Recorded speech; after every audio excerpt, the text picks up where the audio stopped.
In this section, we will explore how to read and analyze the packet loss information for a site over Aryaka. Under the Monitor tab, select a reference site from the drop-down list here. Click on VPN Path Aryaka under VAN Traffic by Network. Here, click on the Health button from the nav bar, down below. You can modify the time frame here to your liking. This will show you the latency and loss information from the selected site to the connected Aryaka POP. The site-to-POP ping loss displays the ping loss information between the site and the connected Aryaka POP.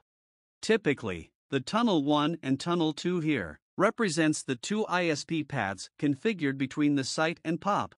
Below graph shows the packet loss information between the site and the connected Aryaka POP. In some cases, you can notice ping loss over a specific tunnel, but the packet loss may be 0%. This is due to the last mile optimization done by Aryaka, for example, path replication. Thank you.